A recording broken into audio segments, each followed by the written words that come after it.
Hello, this is a video to show you a reinforcement of Unit 1.4 Dimensional Analysis for Honors Skyview Chem. And what this lesson is regarding is converting dimensional analysis problems for measures that involve both a numerator and a denominator. So how do you convert not just milliliters to liters, but what if you have grams per milliliter and you need to go to milligrams per liter? So we're going to do that, and we're going to use density in this problem as our first example. Okay, so there's a lot of language here that you got to break down. Density is given, density given is 100.2 centigrams per liter, and your lab needs the density in grams per milliliter. What is the equivalent value? First thing you need to know is that those are the units for density, mass over volume. So there's no math here right now, that's just the given value, and they're trying to change the units. So the number or the value here will change as we convert the centigrams to grams and the liters to milliliters. So there's a process for this.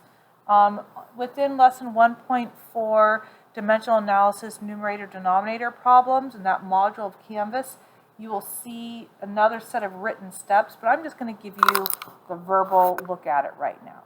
Okay? So the very first thing you do on any problem is you write down what's given.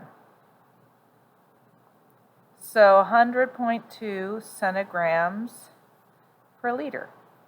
All right? And what we're looking for is grams per milliliter.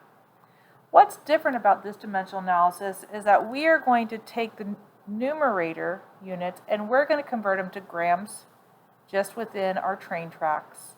And then without solving, we're going to follow that with a train track or a conversion factor that changes the liters to milliliters.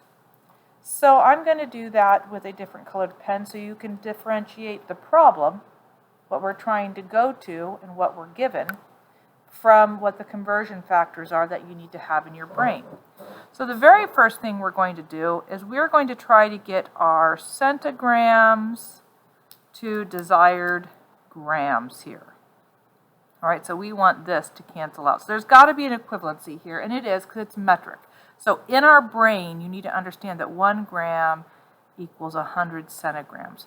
So that's something that's recalling your metric know-how. So you might need to go back to your page of metric and understand how these are equivalent.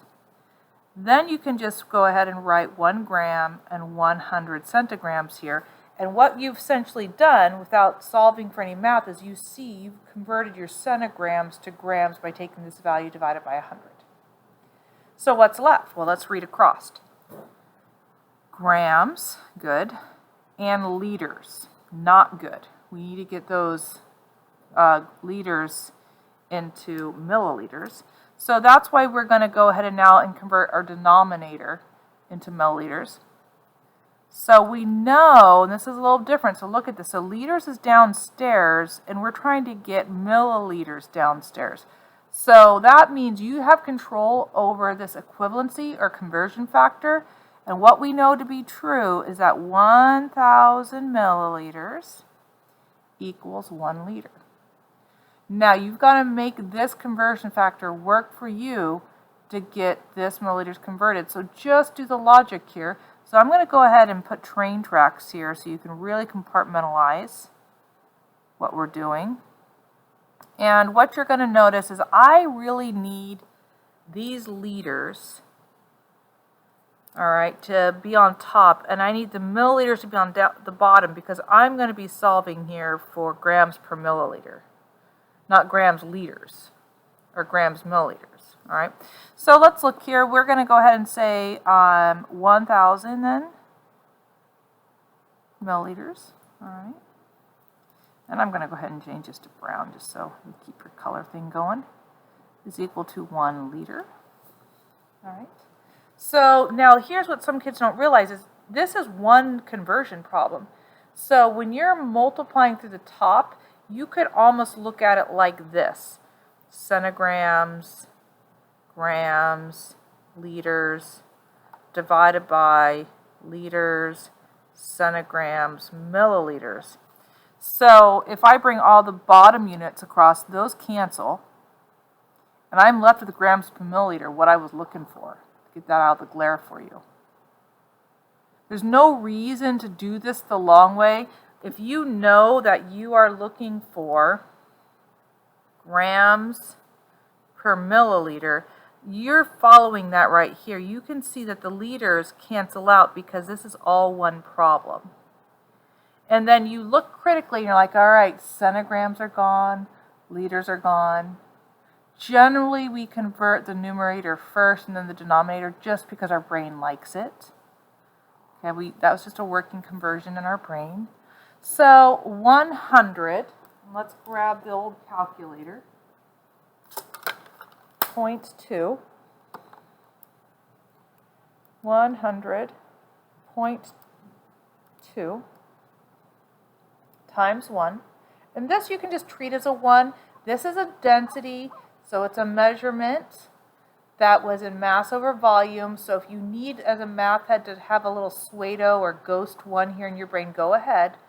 100.2 times 1 divided by 100 times 1, I don't need to multiply by 1, it's still 100.2, divided by 100. Okay, you can put equals if you want to. Now we're going to multiply by 1, or do that in your head, divided by 1,000.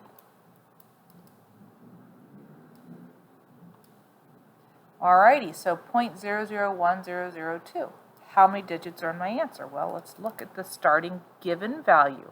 Whatever's given in the problem is where you get your sig figs from. So 4 sig figs. Leading zeros don't count, so, well, they're important. They're placeholders, but they're not going to count as a significant value. So 0.001002. We're going to keep all of that in our answer.